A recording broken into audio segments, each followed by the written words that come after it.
When someone begins to question their faith, the last thing church leaders want to do is say the wrong thing or handle it in a way that will further push them away. With so many historical concerns or doctrinal questions, what is a leader supposed to do?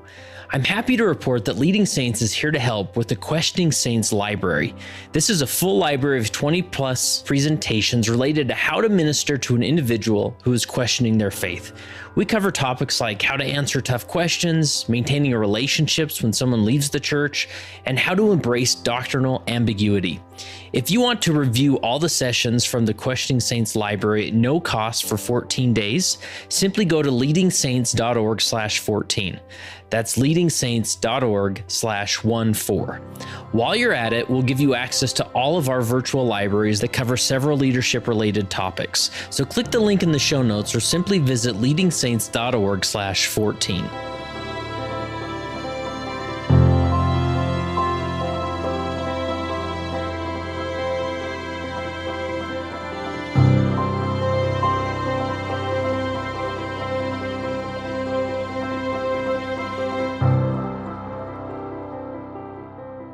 Before we jump into the content of this episode, I kind of feel it's important that I introduce myself. Now, many of you have been around a long time. You're well familiar with my voice and with Leading Saints as an organization.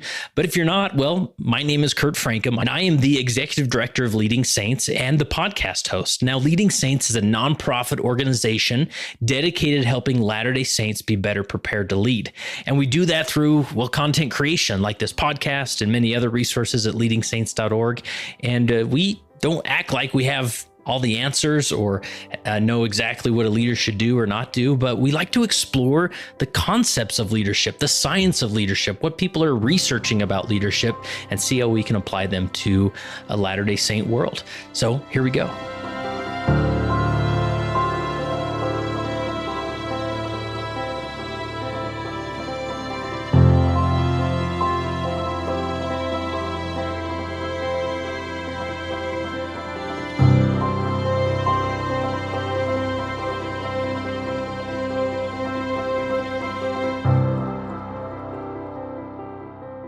Today I'm in Green Bay, Wisconsin, and sitting down with Ian Nishimoto. Welcome to the podcast. Well, thank you. It's good to be here. Yeah, I'm glad we worked out this opportunity to record, and while I'm in town, and you were one of the people that came to the top of the list as I was looking as people were suggesting guests. And so I guess you've garnered some level of respect around here. So, well, that's good to know. Yeah. And what is it you do for work? I just retired in May from being an instructor for 25 years at the local community college in law enforcement. Oh, wow. So I taught in the police academy as well as the 2-year degree in certifying students to become law enforcement officers in the state of Wisconsin. Oh, and so former police officer? That's correct. Wow. I did full-time, part-time for about 31 years. Really? Mm-hmm. Wow.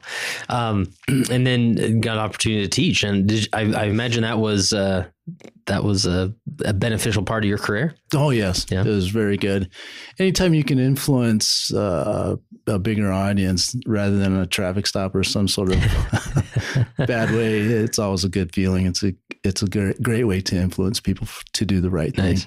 So, originally from Green Bay, or where were you raised? No, my parents were born and raised in Hawaii. And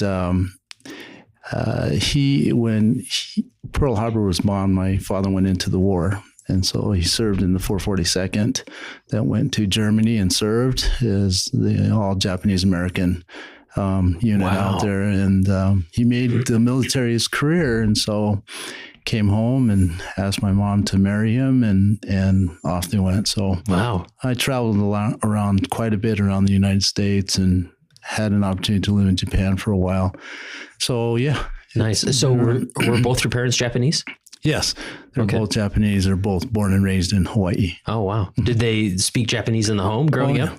Yeah. Yeah. When they didn't want us to understand certain things. Oh, yes. Okay. So they didn't speak Japanese with you or teach you Japanese? They did, but it wasn't fluent. It was just broken language. It was just broken broken Japanese is what it was. And we also learned Hawaiian as well. So we learned kind of 3 languages altogether, off and on. Mainly English was spoken in the home, though. And so how did you end up in Green Bay?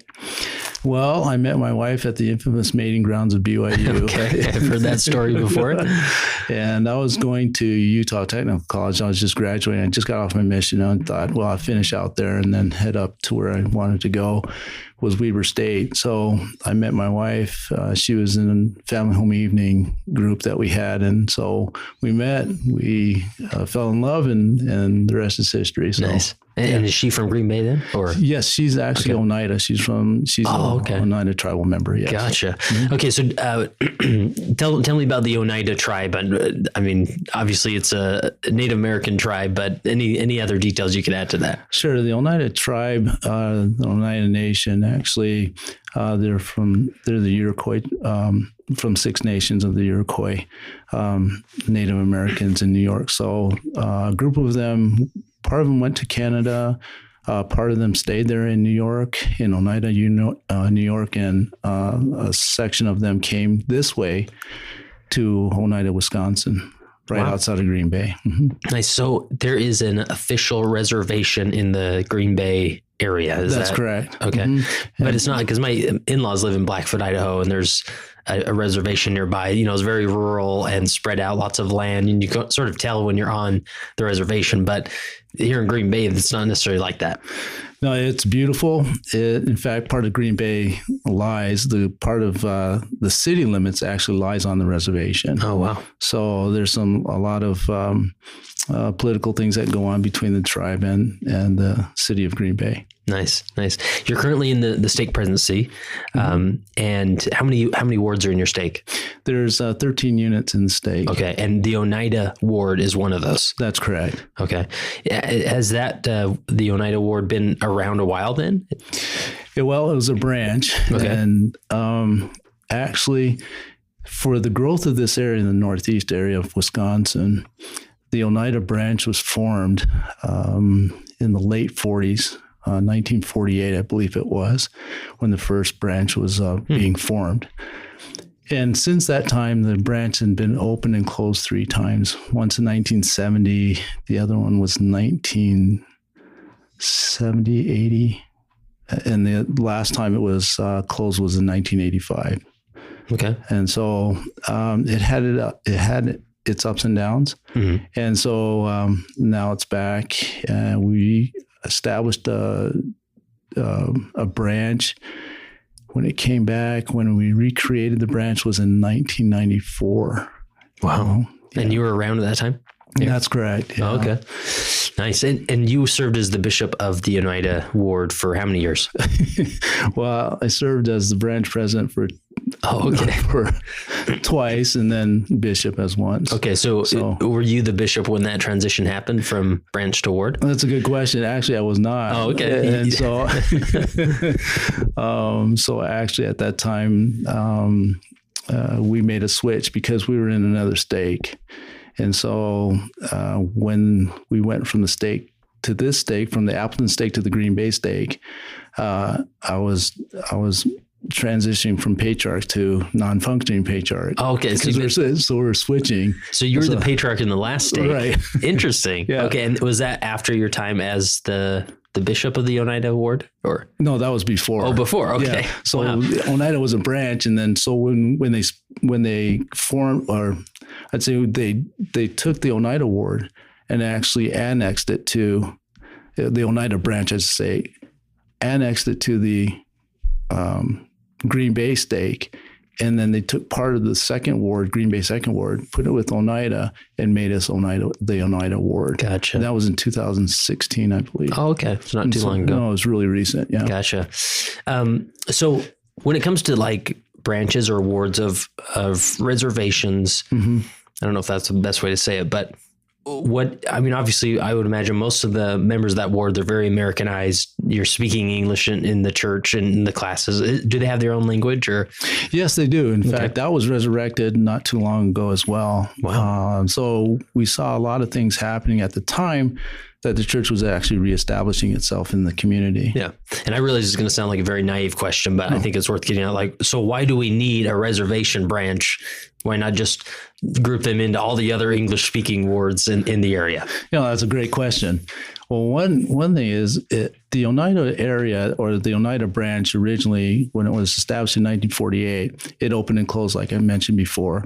So a lot of the times it was open and closed. It wasn't a lack of participation or activity. The average, I think, historically was 80 to 90 people attending the branch faithfully every week and Sunday. So that was their average attendance at that time. And so when the church started growing around the areas, in the Green Bay, Appleton area, they needed Oneida to build them, to actually have their numbers to establish either a ward, branch, or even a stake for that matter. Wow. So a lot of the growth started from Oneida. Nice. And so when they closed it, there was for the third time, there was a lot of tension that happened. Like people didn't like it. Oh no, they did not like that. And I can remember listening, and I was a young elders quorum president at the time. And when the news came, I remember the branch president and his counselors were just yelling. I could hear it outside the building. It was that loud. I go, wow, this is really intense. So I knew there were some really hard feelings when it was actually dissolved at that time. Yeah. So it was, I would imagine it's something like that group of people was part of their identity as Latter-day Saints and as members of the Oneida tribe. That's exactly right. Because it was part of their identity, and they relied on the church, and they enjoyed the church being there in their community. So it gave them a sense of identity as well in the community. Yeah. And so there was a lot of missionary work that needed to be done as well. So when that happened, people took it personally. My wife and I looked at it. Well, I think it was a blessing, actually, because I think when I look back, we talk about leadership. I think the leadership needed more polishing and a little bit of insight. And that's what my feeling was when it closed. So I was kind of happy in that end, but the other end, I thought, well, this is not going to turn out very well. Yeah. Especially if we try to reopen it again. That's exactly what happened. Yeah. Because then people think, why are you going to reopen it if you're just going to shut it down again? Right? Exactly. Yeah. That's exactly right. Yeah. That's tough. And so, but during that, and this was, what years did that happen? The dissolving of it? I think that was in 1985. Okay. It was. So a while ago. Yeah. Okay. Yeah. And then the idea was just to dissolve it into the local traditional units, and then maybe with time it would be in a better place to open up a branch again. Yeah, exactly. Okay. And so while the numbers were being satisfied on making a stake or making another unit or whatever, the idea cropped up and saying, okay, we want to open up Oneida again. Yeah. And exactly what you said, there was a lot of backlash from that. We had a special meeting. And what years was this, would you say? So in the early 90s. Okay. And so they wanted to open up the branch again, and there was a lot of opposition in that. And so we had special meetings to get feelers to see what the feeling was like. And so one of the meetings I remember was on the reservation at the Norbert Hill Center, which is one of the central buildings on the Oneida Reservation, where they have meetings and a lot of gatherings there. And so we had our meeting there, and members of that were there, who some were active, some were inactive because of the falling out, the dissolving of the branch earlier. So there was a lot of friction there, and there's quite a few that were in opposition of having that branch reestablished and opened again. And just like you said, it was just... There's just still some hurt there. Oh, there was a lot of hurt. Yeah, a lot of hurt. Yeah, but they moved forward with it and knew that it may be rough at the beginning, but... Yeah, and we purchased some land previously, and we thought this would be a great place for a chapel to be built in the future. And so it came time to really propose and being serious about opening up a branch. Meanwhile, the old branch building was built. That was built in 1950 by the members back then. I mean, hand built. Yeah. And so that was pretty bad. It was horrible. I mean, it was just all coming apart. It was just falling apart and deteriorating. So they asked me, well, what should we do? And I says, well, if you're going to open up a branch, you need to put a building there to show in good faith that you're going to stay. Yeah, we're literally putting footings down. Right. Yeah. Exactly. Yeah. And so we didn't want, at least I didn't feel that the church had to show that they were sincerely interested in opening a branch permanently, and not just a branch, but growth again, to establishing the Oneida community on the reservation. Mm-hmm. So there was a lot of great meetings that we've had, a lot of spiritual meetings that we've had, and then we finally proposed it to the church to build a building there. And I should back up. We did create the branch. There was a lot of opposition. I remember when I was called as the branch president, we only had, my counselors didn't even want to be a part of it. And so I had no counselors. Oh, really? Really. So they just said, I'm just not doing this. Yeah. Yeah. They find said, other counselors. Yeah. I'm done with this. They said, Ian, we're not doing this again. I go, wow. Oh, come on, you guys, you got to help out. You go, we don't have to do anything. I go, okay, fine. And were a lot of the members just sort of taking a break and being inactive for a while, or were they just going to a traditional family ward, English speaking ward? Yeah, they were going to their wards that were assigned to after the dissolve. Okay. Okay. So if you live more towards Appleton, you went to Appleton. If you live more towards Green Bay, you were Green Bay. But we were actually assigned to go to Green Bay and part of the Appleton stake at that time. And the stake split into Green Bay and Appleton. Gotcha. So anyway, so there was a lot of people who didn't really care to go to Oneida because they're still hurt. I mean, especially some of the leaders. So it was just me and the Elders Quorum president, and that's how we started. Wow. Our first Sunday in October 1994, that's when we opened up the branch. I remember going to they assigned us the building in Appleton. This is before you built that new building. Right, before we had anything. And so we looked at that and we went in there, and I never felt so alone in my whole life. Oh, wow. The whole branch could sit on the first two pews of the chapel, and there was only maybe 30, 35 people. And I says, good Lord, how are you going to help me? I need your help to get this branch to where it needs to be. How are we going to get more people there? So, oh my goodness. And the tough thing is you knew the people were there, but they just didn't want to come back. And exactly. So, that's a tough spot. Back then, home teaching was more like missionary work. Yeah. It was very different. And what would you say, like at that time, if everybody did come to the Oneida Ward in the Oneida tribe, how many would you guess you'd have at that point? Probably over 100. Oh, okay. So good solid ward, really. Yeah. I mean, yeah. We would have at least 100 and plenty enough priesthood to support a ward or even a branch at that time. But we, after that, we just kind of looked and said, boy, we got some work to do. Yeah. So we'd roll up our sleeves and just went to work. Yeah. Do you remember like in that beginning, like what are the specific things you thought, this is what we're going to do? We're going to visit people. We're going to have activities. Or, I mean, what did you do to maybe start getting some momentum? Right. So our Elders Quorum president, myself, we got together. And we have to start with leadership. And that's where we're going to start. We're going to invite everybody. We're going to have open arms. We understand why they're angry. We'll explain to them that we need their help. We need to explain to them that we're here to stay. We're going to build a building. And I just had a lot of faith that we were. And so we went about doing it the right way as far as building the building. And so we had a lot of help from the stake leaders, of course. And so we put in a proposal to build a building, even though it wasn't within the exact guidelines of the church as far as travel was concerned, because there was a building within 30 minutes at that time. That was one of the requirements. But they felt, as we wrote the letter, as we wrote the executive summary and everything else that we had to submit to the church, it was very well written. We had some really great people who helped us do that. And the church granted us a building. Oh, good. Yeah, so it wasn't much of a administrative fight or anything with the church, or not really, because at that time, after I saw that happened, what can we do? How can we serve the people better? One of the things I thought of, because I looked at our demographics in our congregation, is mostly elderly.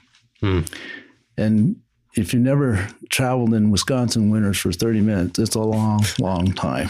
So that would put a hardship on most of our congregation of 30 people at that time. So what I did was I opened our house, and we met at our house every Sunday. Even though you had a building. We had a building. Your house was more convenient for maybe the elderly? Exactly. Okay. So instead of traveling 30 minutes, they only have to travel 5 minutes, which is a huge difference. Nice. I love that. So you got creative, really. I mean, yeah. So my basement turned into our chapel. Our bedrooms turned into classrooms. And so we had a great time. I mean, you talk about unification and unifying a branch. Wow. That was awesome. That was a lot of fun. We had a good time. But and then we grew from that. And then my brother-in-law moved out of his home, his trailer home, and moved into a nice home.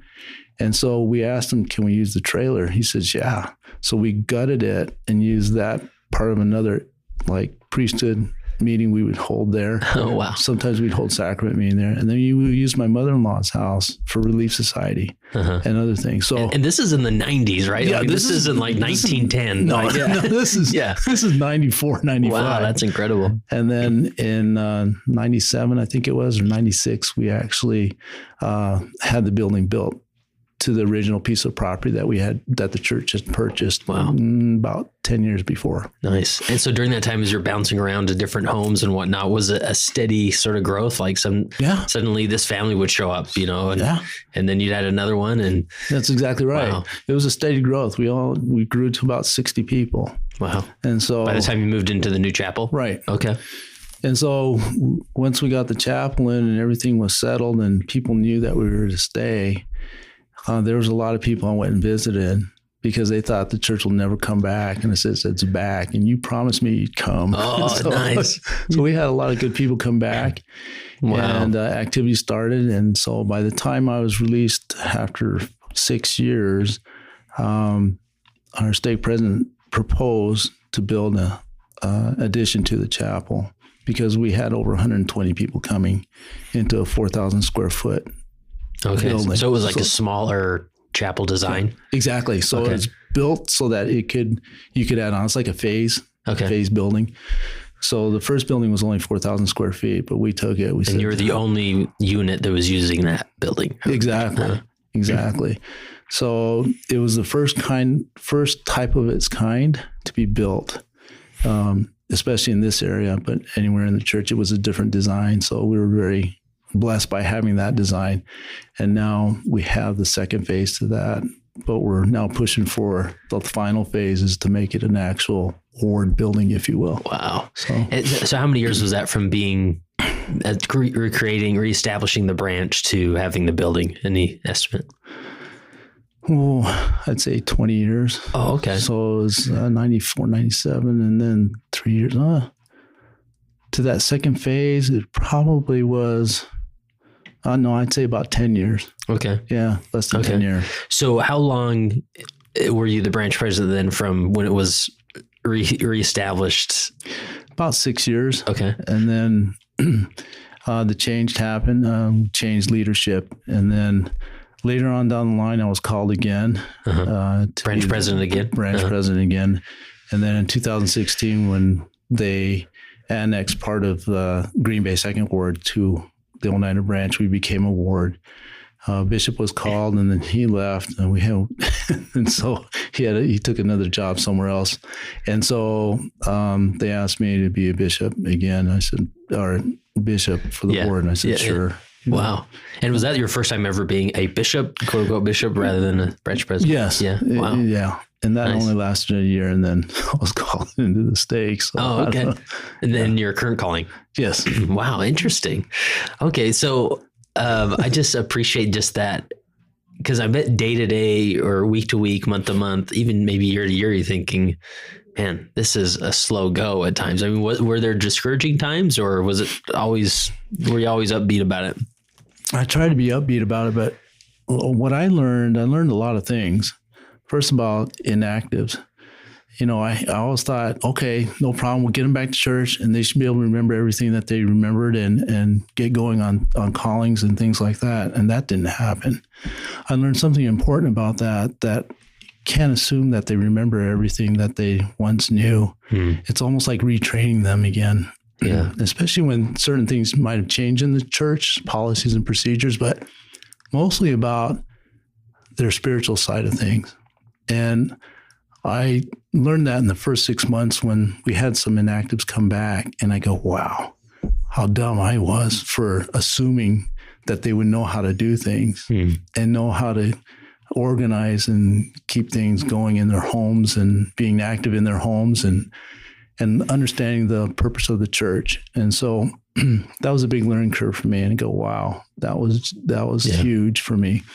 I think there's another thing that I was contending with, and that's with the Oneida tribe, not with them personally, but it's just a community or a cultural thing. And so, we've had some differences between white people and Native American people. And so there was some tension of that as well. And that's what I had to keep balance on. And so we had people who were pretty staunch and very active in proclaiming about their Native American heritage to some people that are white that they don't get along with, and they use that as a leverage to cause some friction. And so they try to bring that into the church, and I wouldn't let that happen. And what would that look like, generally speaking? Like it would be a comment in Sunday school or sacrament meeting, or what would that look like? It could happen anywhere. And it's happened in sacrament meetings, happened in Sunday school. Yeah. It's happened on conversations or somebody going at that time home teaching or what we call ministering today. But there were some things that were culturally heavy. According to some, I was very prejudiced, and that's fine. You want to think that, that's fine, but I'm neither white or Native American. So whatever you say doesn't bother me. You can say what you want to say about me. It doesn't bother me. Yeah, because you're a minority as well. Right. Yeah. And so I wasn't going to have that. I said, first of all, we established that anybody that comes through those doors is welcomed here. Doesn't matter. And I expressed that this is not the Church of Jesus Christ of the Oneida tribe. This is the Church of Jesus Christ of Latter-day Saints, and anybody's welcome to this branch. And of all people, we should welcome everybody here, and that's part of the Oneida tradition as well. At least that's the way I felt. Yeah. And so let's continue a tradition. Let's continue a tradition that helps people to heal them and bring them back to Christ. That's what we're here to do. And so that didn't sit well with some. Yeah. And I want to ask, did this typically happen like you standing up in sacrament meeting and reiterating that? Did you have to have a lot of one-on-one conversations with particular people? Or because I'm sure there's other leaders listening who maybe experience a similar dynamic and they don't really know. It's almost easier to ignore and just hope it goes away, right? Yeah, you wish you could ignore it, but you can't. Yeah. And sometimes it was direct in sacrament meeting.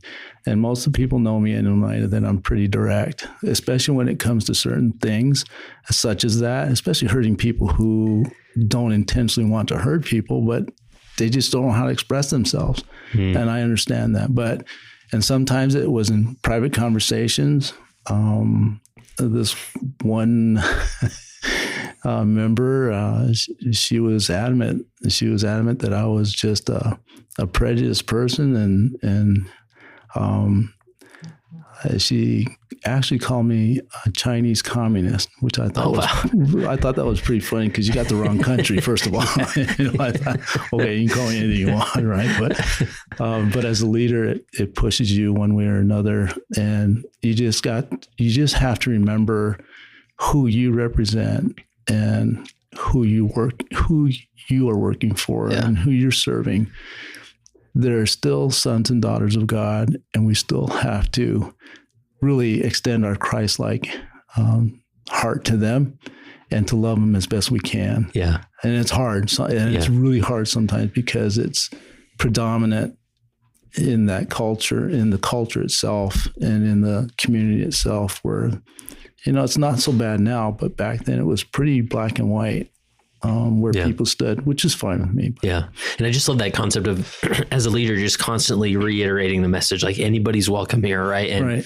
And I'm sure there were times where somebody walked in your office and pretty legitimate, like complaint and, and this other person's a problem. And it basically comes back to, well, we got to figure out how everybody can feel welcome here because we're the Church of Jesus Christ of Latter-day Saints. So what are we going to do next? We can't just tell this person not to come back, right? That's not an option. So what do we got to do, right? Right, exactly. And so that started, one of the simplest things that we did when I was 14 and we're 14 years old, we were traveling to Japan from my dad's calling. And so anyway, we stopped in Hawaii and it was his old ward and it was an open air chapel. And what impressed me was once they said aloha, everybody said aloha back. Mm-hmm. I mean, it was just big and it just made you feel welcome. In the sacrament meeting, right? Right, sacrament meeting, right? That's awesome. Right. Yeah. So I said, we got to start that here. And so we do. And it still continues today. Oh, really? Yeah. You say aloha or do you say? It's like good morning. Oh, okay. Whatever tongue. It could be yata. It could be in Navajo. It could be in Oneida. It could be in Japanese. It could be in Korean. It could be in German. But whatever they say, we say that back. Oh, that's cool. And so it's really a good feeling when you walk in. Nice. And, it's just a way of welcoming people in. Yeah. There's a great spirit in Oneida. And that's from leaders from past, I think. It's from leaders that blessed the area. President Benson blessed the first Oneida, or the chapel that was built in 52. In November of 1952 is when President Benson actually dedicated the building in Oneida. Oh, wow. And then Elder Holt dedicated the building that we have now on the first phase. So nice. Yeah. But I was reading that this morning, actually. I was reading their blessing upon the area, and that's what's blessing the area is those blessings, and they're eternal and they continue on. Is that recorded somewhere? You have it written down? Mm-hmm. Wow. If you want a copy of it, I have it. Oh, interesting. And I'm sure most areas, they do that, right? When they dedicate a building or whatever. And what a great thing to remind yourself to go back to and say, what did this, whether it's a prophet or a seer or somebody who's acting under those keys, what did they say, and how can we refer to that more and more? It's interesting because I compared the two dedicatory prayers, and this is when President Benson was Elder Benson, of course, but I compared the two and just kind of paralleled the things that they said. Wow. It's really interesting. That's cool. Yeah, That's really is. Nice. So what would you say, just, we've talked about the interesting history and the struggles at times, but if you were talking to a brand new branch president or bishop of a reservation, a Native American reservation ward or branch, any general tips you'd give them to really make that succeed? Yeah, it goes back to emulating the Savior's love. That's the bottom line. I've been asked that question by other general authorities as well. They asked me, out west, we're looking at the membership going this way, but the branch in Oneida is going this way. Why is that? And it's because you just have to love the people. Mm-hmm. Just love them and do the best you can.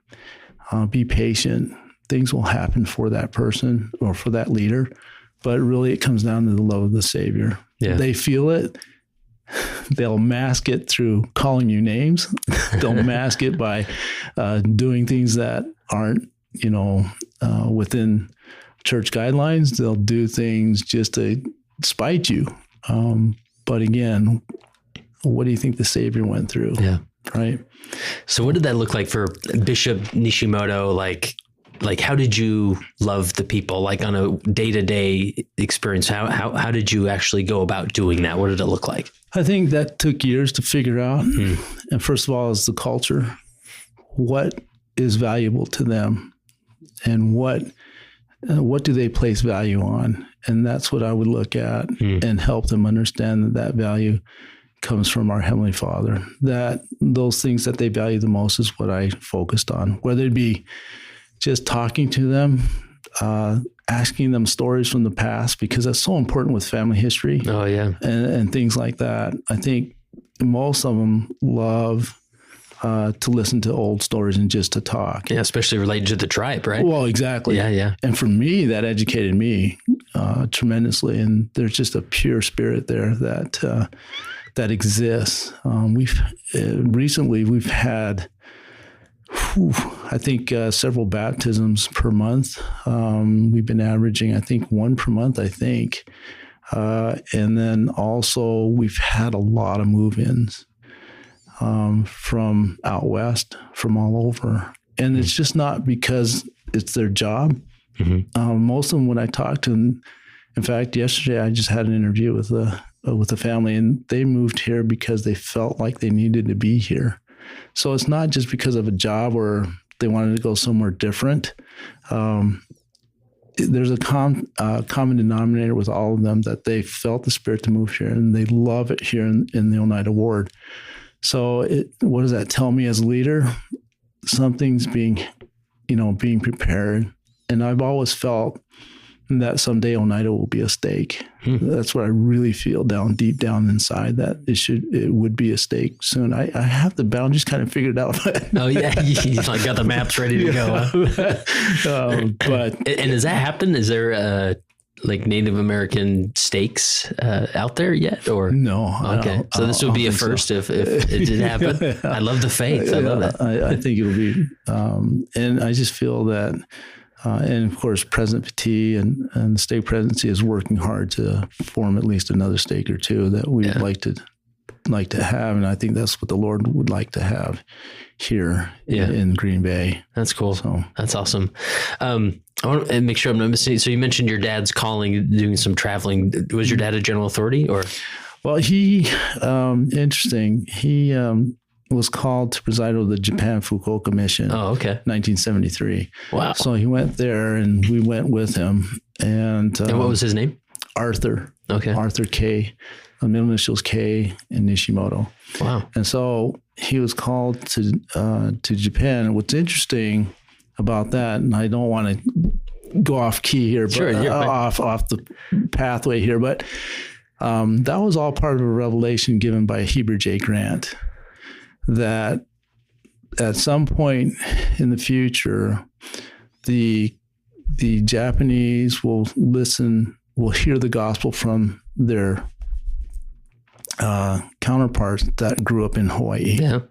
And so, because Heber J. Grant spent some time there as a young man. Exactly. Right? Yeah. Exactly. So, he said that the Japanese Americans from Hawaii will bring the gospel to the Japanese in Japan.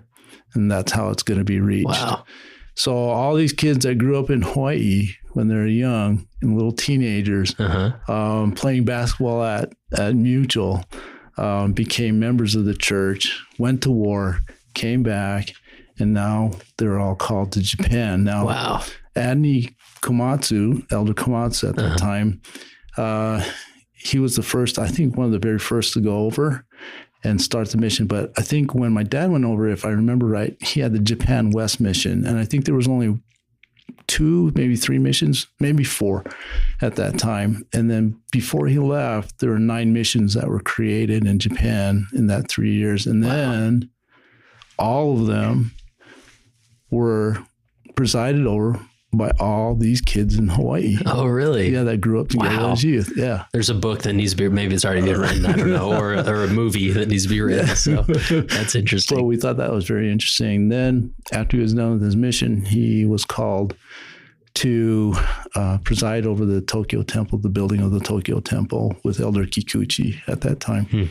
And Elder Kikuchi knew my brothers when they were on their mission in Japan. So it was pretty interesting how that all, the church is so close. Yeah. It's so that's interesting. Yeah. So, and he, at that time, I think the church was first breaking out into regions. So he had to set up like a church office and the temple. The church office was to serve the whole Far East. So you're talking about China, Taiwan, Korea, all over in that area. Wow. So he had quite a thing to accomplish before he came back to the United States. But I thought that was pretty interesting as well, how that all happened. And I bet it was such a, I don't know the right word, but surreal feeling to your father fighting in World War II, experiencing Pearl Harbor, and then at some point going back to Japan to teach these people that they were essentially fighting against his people, teach them the gospel, right? Wow, that's, man, what a remarkable thing to see in one lifetime. Right. And we think of the political dynamics that we experience today and think, man, the Middle East or whatever, that'll never happen. Or even now Russia is, it's hard to imagine that really thriving there again. But so much can happen, right? I thought my dad was on something when because the little island of Okinawa was in the mission. And he said, that'll be a stake someday. And I go, really? Come on, Dad. But look what we have now. There's a temple being built in Okinawa. So it's just amazing how the Lord knows what he wants done. And we're just instruments in his hands to grow it. It's fun to be along for the ride, right? Oh yeah, absolutely. Yeah. Any other tip or encouragement you'd give to somebody who's leading a Native American reservation branch or ward?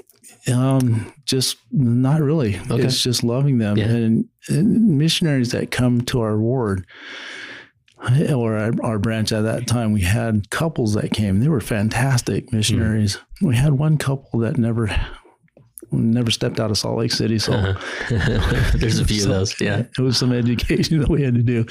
And I said, and my counselors were getting really upset with them because they were constantly complaining. I said, no, I'll just wait till the last 6 months of their mission because my counselors never served a mission.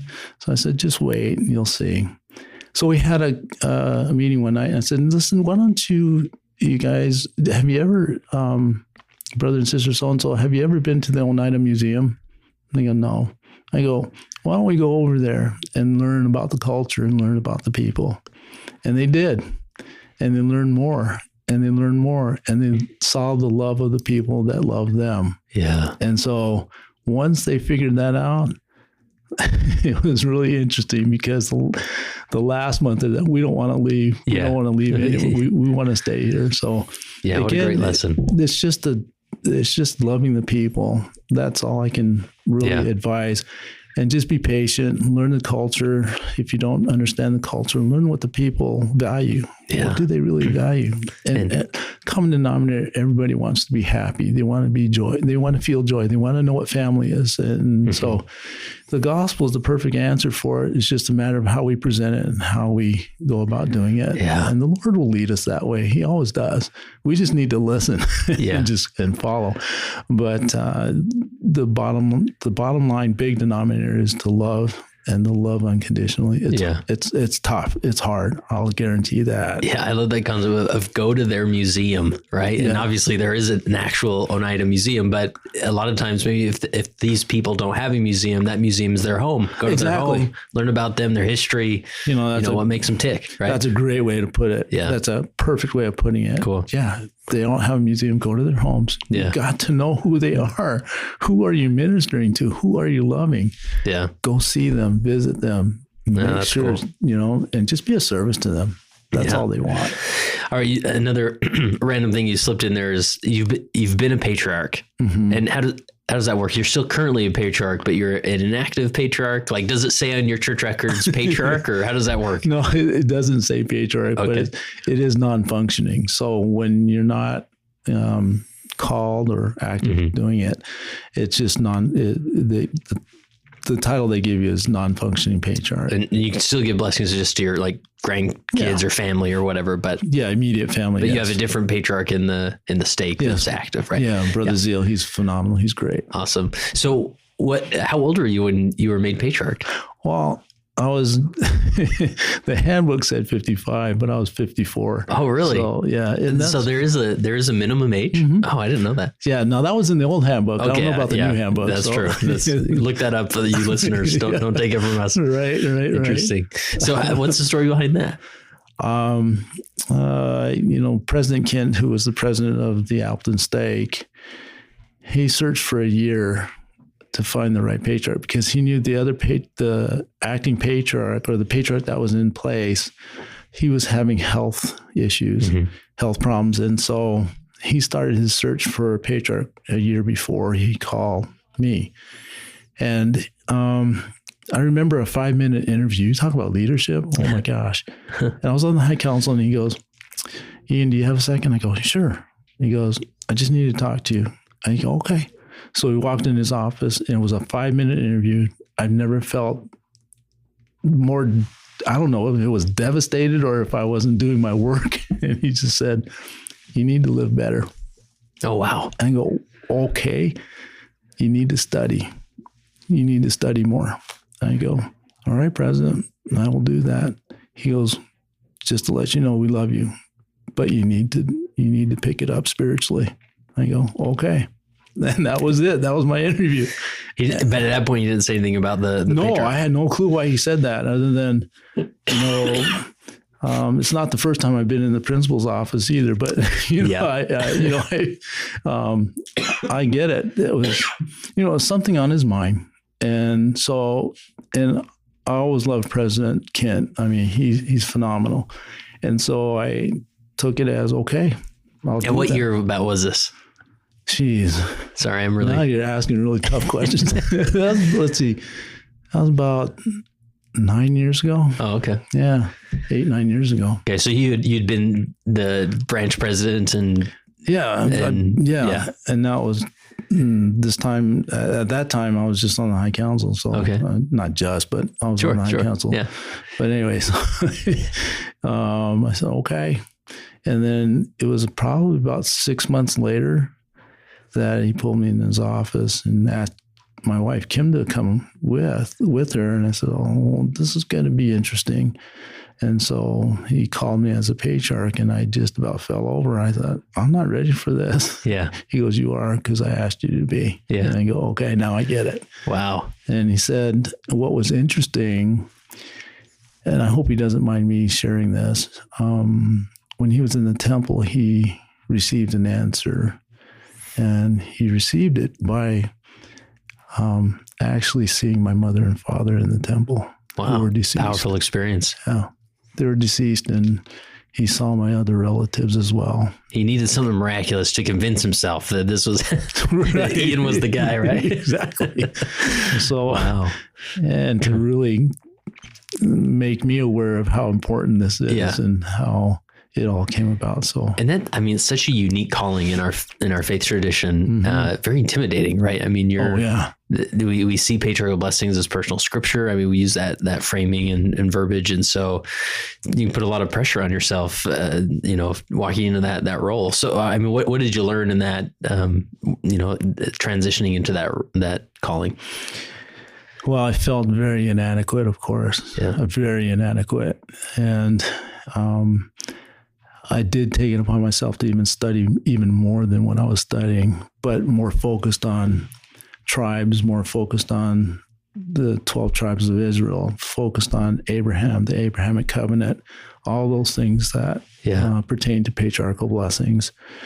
And I learned a lot from that particular calling. You're on an island. You're all by yourself.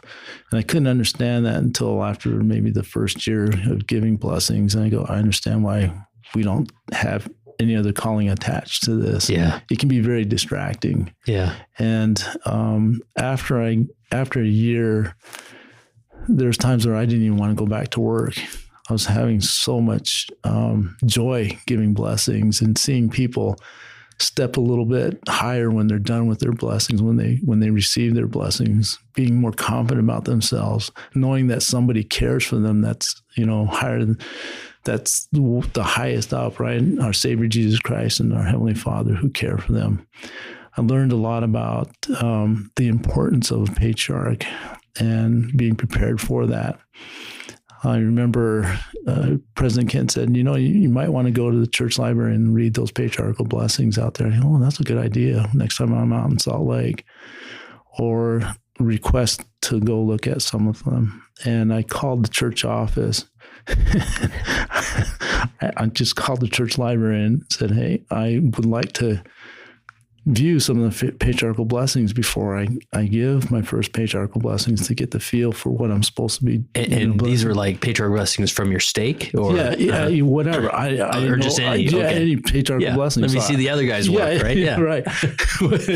So when I called, the missionary that answered the phone, he says, Brother Nishimoto, can I just put you on hold? I go, sure can. And so he said, I had to check on some things. So next thing I heard was the secretary of the Quorum of the 12. I go, oh no. Oh my gosh. I was speechless because I didn't think we go that high. Yeah. But there is like the Quorum of the 12 is who almost presides over the patriarchs. There's like some connection like that, right? Yeah. And so she said very politely and very nicely, she says, the brethren trust you. You don't need to do that. We don't do that practice anymore. And I go, oh, okay. Yeah. But to hear the words that the brethren trust you, I mean, that really impressed me tremendously, to where it just puts you on your knees and saying, I need your help. Mm-hmm. I need all the help I can get to understand this more and to really confidently and spiritually give this person their blessing. Yeah. And so it was very interesting. It was a big learning curve. Again, I didn't give my first patriarchal blessing for about a month or 6 weeks before I gave my first one. And now I understand why they wait before they give their first patriarchal blessing. Oh, interesting. I didn't understand that. You need sort of a period of reflection and right, getting ready for it. Right. You really have to get mentally prepared. And I've talked to other patriarchs, and Brother Zeal, who's the patriarch of this stake, I talked to him as well. And so you're really out there on your own. You have to figure it out. Yeah. Talking about learning to hear him. Yeah. It's interesting because it's a priesthood office, but it's not like on Sunday you go to the patriarch quorum, right? Like where you're with other patriarchs, per se. Yeah, exactly. And so you feel like an island a little bit. You do. Yeah. I mean, I felt like an island. Now coming back into administration. Yeah. It was a total shock again. Oh, yeah. Things had changed in the church as far as policy and procedure and how to do things. The technology and everything else changed and I just was completely just unaware of things. So how long were you an active patriarch? Just a little over 3 years. So I wasn't very long. And then they called you back as the bishop, right, of the Oneida Ward. Right, and I was totally lost. I go, I don't know what to do. I'm surprised your neck's still straight. You've gotten all this whiplash during your life here in the church. But it's been great. Wow. And then, so went back to the bishop, and then a year or so, and then you were called in the stake presidency. That's correct. Nice. Yeah. And we'll see what else life has for you. Huh? I think I'm done.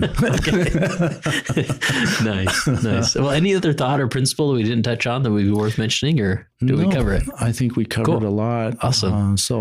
Well, thanks for inviting me here or having me here in your stake nonetheless. And it's fun to get to know the people. And it's great having you here. Yeah, for sure. Can't wait for tonight and listen to you. Yeah, we're doing a fireside tonight with the adults and the youth. And so it'll be a lot of fun. But last question I have for you is just as you reflect back on all the roles of leadership you've had in the church, both as branch president, bishop, even patriarch, how has being a leader helped you become a better follower of Jesus Christ?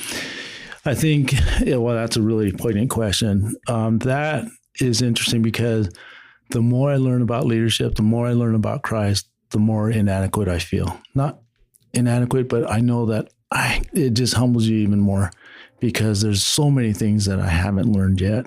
And that just drives my thirst to drive to learn more. And so I think all the things that I've learned that I need to learn more. There's just a wealth of knowledge that I want to learn about. And we see that in simple principles of the gospel. It's amazing. I listen to conferences, everybody else does. I listen to other leaders. And you think of one precept or concept you never even thought about, and how simple that is, and how it changes your life, and how it changes your thinking, how it changes how you study, or what to even search for. So the more I learn, the more I need to learn, the more I don't know. I'll put it that way.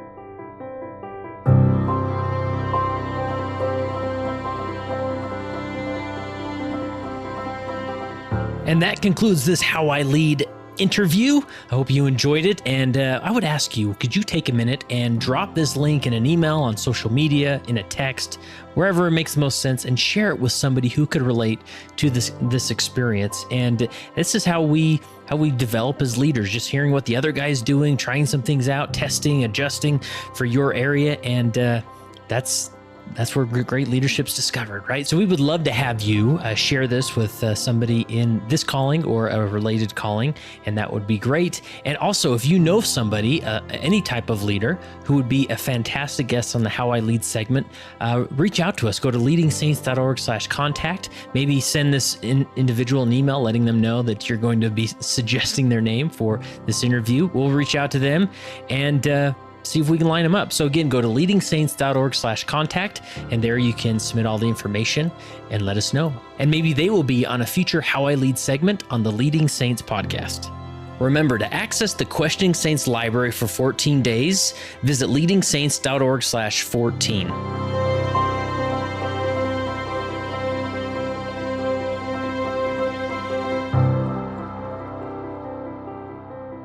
It came as a result of the position of leadership which was imposed upon us by the God of heaven, who brought forth a restoration of the gospel of Jesus Christ.